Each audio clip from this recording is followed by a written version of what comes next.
my name is Andrew P. Weston, and today I'm going to be talking to you about the sustainability of crime in St. Paul, Minnesota. First, I'm going to talk to you about what sustainability is, then I'm going to talk to you about what crime is, and finally, I'm going to talk to you about how we can end the legacy of crime in St. Paul. First, let's talk about sustainability. Sustainability is made up of three factors: environmental sustainability, economic sustainability, and social sustainability. Without all three factors supporting it, something is not sustainable. So if something is only being supported by economic and social sustainability but not environmental sustainability, like a stool on two legs, it will collapse. So in St. Paul, Minnesota, the crime is being supported in all three different factors. First, to get into this, let's learn more about what these different factors mean. First, let's talk about environmental sustainability. Environmental sustainability has to do with the surroundings around people.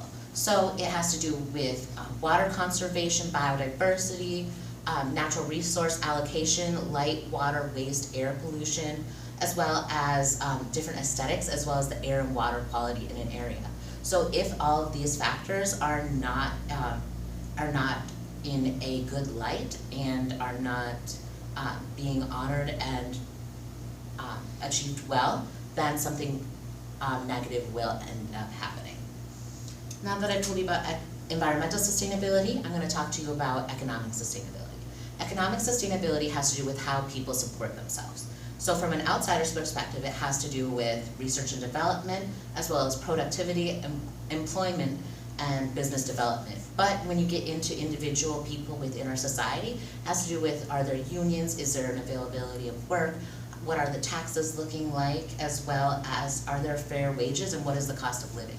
So all of these different factors play into how something is economically sustainable, and crime ends up being economically sustainable because of these different factors. Now let's get into social sustainability. Social sustainability has to do with the community someone is in. So the equity of the people in the community, the health of the people, what are the people's culture and history, is it an accessible place for all people, and is it a livable place for all people, as well as what are the different values of the community. So if a community is valuing crime, it is going to be more likely to be a wider presence of crime in that community. Now that I've talked to you about what the sustainability is, let's talk about what actually crime looks like in St. Paul, Minnesota. So crime in St. Paul, Minnesota is divided into a bunch of different zones, but we're specifically going to be talking about a corridor along University Avenue in St. Paul. So first, let's get into what the different types of crimes are. First, we have crimes against people, which include homicide, rape, and aggravated assault. And then we have crimes against property, which include robbery, residential burglary, commercial burglary, theft, motorized vehicle theft, and arson. All of these crimes are being measured in St. Paul, and here are some overall crime trends in St. Paul. So Part 1 crimes are the combination of crimes against people and crimes against property, and overall have a slight downward trend in St. Paul. However, it's pretty much stagnant over the past 5 years. And then when we look at specifically theft in St. Paul, it is also stagnant with a slight with a slight lowering trend. However, this means that crime is sustainable in our area while it is slightly decreasing. And then the top line on this indicates the quality of life calls, which, if gone unanswered, tend to reduce the quality of life in an area and lead to more crime being prevalent. So now that we've gone over what the overall St. Paul crime trends are, let's get into the specific area we're looking at, which is zones 84, 85, and 86, as well as zones 104, 105, and 106 in St. Paul.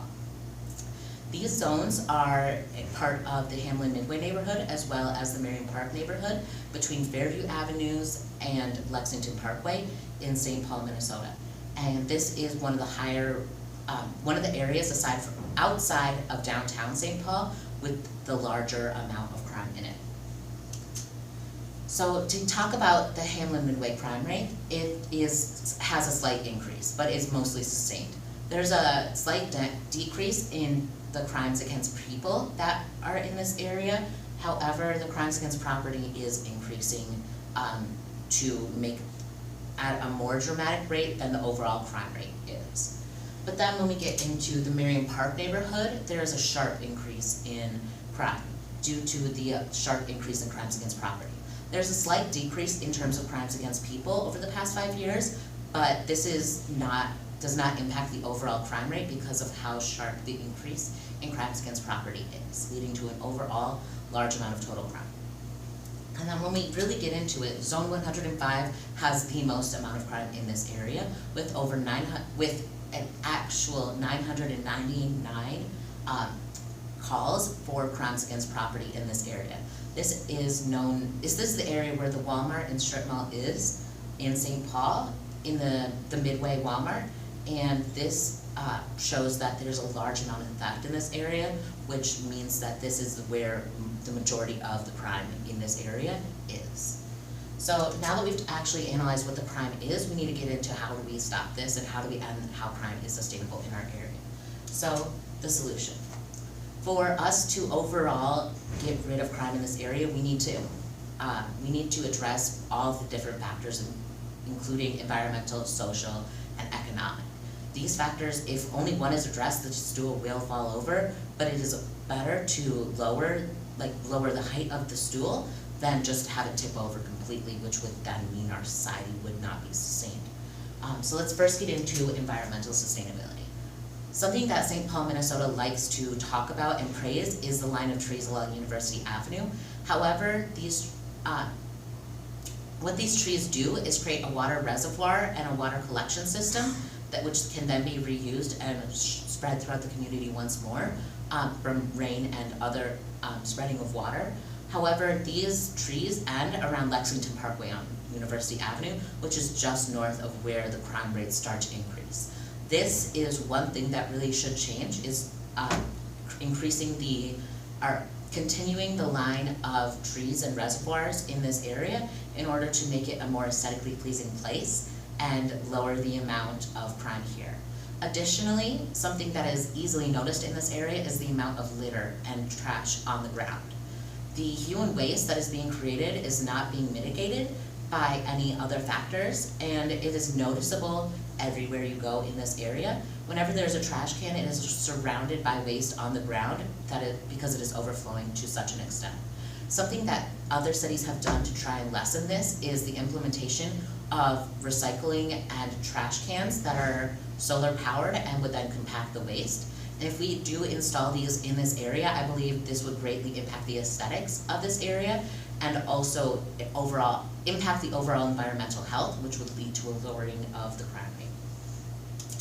Now let's get into economic sustainability. One major change that's happening in this area is in Zone 104 of the crime map.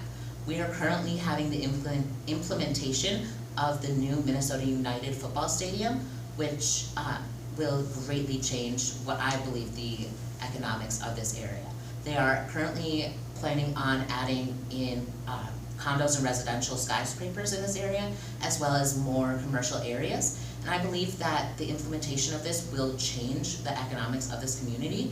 But one thing that is important to note is that this cannot be changed to such a drastic extent, to the point where we are kicking people who have lived in this community for years out of their homes in order to bring richer people into this area. Now that we've talked about economic sustainability, we need to get into social sustainability. And something that, when contemplating the problem of the large amounts of thefts in this area, is my own experiences. And when I was in Paducah, Kentucky, over spring break this year, I volunteered at a place called the Family Service Society, which has existed since 1927 to basically provide food and clothing as well as other material goods for their community, which has an extremely high poverty rate of over 30%. Having these items for free for their community would greatly impact their crime rates, as well as the social health of their community. So the one way I think that we can truly stop theft is to just stop people from stealing by giving things to them for free. So I believe that implementing a free store in Zone 105 or an adjacent zone would greatly impact the amount of theft in this area and therefore reduce the overall crime rate and lead to a more socially sustainable culture of people caring for their fellow community members. So overall today we've talked about sustainability of crime in St. Paul, Minnesota, and I hope that we can truly change this. Thank you so much.